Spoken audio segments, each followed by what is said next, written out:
Peetah Gramps from Morgan Heritage. Yes, this time it's just the two of you. Don't you feel terribly lonely? Yeah, in a lot of ways we do, you know what I mean? But it's a part of the mission. You know what I mean? Remember the last album from Morgan Heritage is called Mission in Progress. And this, what you see us doing is all a part of the mission. It's been, you know, the start of it was the last Morgan Heritage album, and it's just rolling out. It's rolling out, you know what I mean? The first stage was the release of Gramps' first debut album, which is the first solo album from the group, called Two Sides of My Heart, Volume 1. So we're going to keep the train moving. But yeah, it's 1 and 2 times you do feel like you miss the other parts of the aircraft, you know, but we fly in the same way. When you released your solo album, fans were a little bit shocked because they were afraid that Morgan Heritage would split up. Yeah, but that's just rumors. Huh? Earth did show Reggaeville. You guys show, but it's heritage for life. You know, like this is a dream of my father, Denry Morgan. You know, the visionary of Morgan Heritage, the creator and founder of Morgan Heritage. Of course, he's our father. We are his children. And you know, here's a man that had a lot of children, 30 to be exact, and he could have formed a football team or a basketball team, but to make some musicians and some youth where make we know Jah, and also Jah come first in our life, you know, give thanks to his imperial majesty and his teachings. So here he formed this thing, and one day we was in Paris and he said to us, he said, one day, just like this, we came off a stage and we was in our dressing room, he said, I want to see us work on some solo projects, and all of us said, you're crazy, daddy, heritage for life. And from that, you know, everybody was like, we've seen this thing is going to be around for a long time. But he said the Morgan Heritage fans need to see the different dimensions of the group, because there's so many different voices in Morgan Heritage. You know that Peetah sounds different from Mojo, Mojo sounds different from me. Yuna, the only female in Morgan Heritage, sounds different. Luke's doesn't sing. But when people get a chance to get to these solo projects, they're going to get a chance to see the different dimensions of Morgan Heritage. And after this run, we'll be back in the studio. Matter of fact, we're back in the studio already. We did some recording here in Oslo, which is a single we're going to be dropping real soon, maybe at the end of the year. So, you know, we're still recording as Morgan Heritage, still performing as Morgan Heritage, but we're not going to see us in Europe, you know, unless it's a special event we're playing for some, you know, somebody's birthday party or something special. But to come and do a tour, the only tour you're going to see is like a Peetah Morgan tour, or a Gramps Morgan, or Mojo, or Yuna. So right now it's all the solo projects and getting into the individuals of Morgan Heritage. Oh, glad to hear that you will not reunite because you were never separated. No, Exactly. 2-3 years ago, the last time you performed here in Uppsala, you said on stage that there's a distinction between reggae and dancehall. And yesterday, Misty in Roots said that dancehall is not a good thing. You still no, man, can't say that, man. I disrespect the thing, man. You know, some English youth from England doing reggae music, them can't say dancehall is not a good thing. They don't know the origin of dancehall. They don't have the right to talk these things. Dancehall is a great thing. It's a pulse, you understand? And you have to understand what people deliver. You know what I mean? I never see people go on TV and talk about the movies that Steven Spielberg make and these great directors from Hollywood who are making horror films or murder films or whatever and say it's a bad thing. They go out and they buy it and they are blockbusters, you know, in the box offices, making millions and millions and hundreds of millions of dollars. You understand what I'm saying? So if you don't understand it, don't talk about it. I better you say you don't really know about it. But let me tell you this, it's a dancehall. Dancehall is derived out of reggae music. Dancehall is from the beat of Africa. It's a pulse. Now, what you're talking about now is the lyrics on top of the music. Now, if you say some of the lyrics are negative, fine, I have no problem with that because it's true.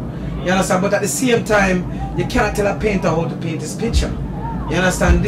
Some of these youths, this is the life they grow up and see. So this is what they can talk about. A lot of times in life, you talk about your experiences. You know what I mean? And you know, when you see people say explicit lyrics on record, it's the same thing as a man doing a pornographic film or a pornographic painting. You know what I mean? I see you go into the Vatican and you go into a lot of places in Rome, and 90% of the paintings are of nothing but naked people. You lift up your head and you see nothing but naked people. So you can easily say it's a bunch of pornographic paintings all over the Rome and all over the Vatican. But do people say that? No, they don't. You understand? They glorify it and say, oh, these are great works of Michelangelo and whatever. I'm not glorifying what the artists are saying in the music. Yes, we can have a lot more positive lyrics, but at the same time, it's a man's experience. You understand? And sometimes all we can speak about is what we experience. How can we talk about what we don't know? We can't talk about yachts and fancy cars and big houses and these things. We don't live that life. We don't have those things. You know, we live that Puffy and Jay-Z, them and they have them thing there. Yeah. We grew up in the ghetto with people, see people get murdered at daytime, see soldier and police run up in your community and arrest people, and you know, bad man fight with gunman fight with police, and you know, this is what we experience. Not saying it's a good thing, but sometimes it's just letting you know what kind of life we live in. Yeah. You know what I mean? It's just a reality. It's another form of reality, and that's all it is. Gramps, in an interview about your recent album, you said you want to bring back the positive, the good energy to Jamaica through music. Yes. What do you mean with that? What I mean with that is the same thing where Mr. Roots may have their opinion about dancehall music, and where Jamaican music, because you have two music that come out that is most popular, because ska here, ska, Jaboni Wheelers and State doing ska, which is a music that many people still love, but it's not the popular thing. You don't hear ska playing in the midday on IRFM, you don't hear, sorry enough, but ska music live. Big up the Scafolites, Godfather, my ska music, big up Toots and the Metals. But what I mean about the music is that when you take a stop and see what is the mainstream and on the forefront is aggressiveness and sex. That is what's playing on the mainstream radio in Jamaica. And then once you pass Norman Man, the airport, that kind of mellows out and it balances. And you go to the west coast of California and it's strictly roots. You know what I mean? You go to New York and then it's most of the dancehall mixed with a lot of consciousness. So it's a great balance. That's why we support both musics. Dancehall music and reggae music. It's the most popular right now for the time. I remember one time when dancehall was a place. There wasn't a music named dancehall. You understand? Where dancehall was a place where you heard Jamaican music. You could hear Fats Domino in the dancehall one time. You know, so there was a balance in the dancehall, but now there's a music that has been popularized out of Jamaica called dancehall. And for a long time, love songs. For the past 5 years, you hardly, if Bears don't come out and do a nice love song, and Jack Ure sits and come out and present some nice love song, you hardly hear it on the main front. So what I wanted to bring back in my project was the energy of healing and the spirit.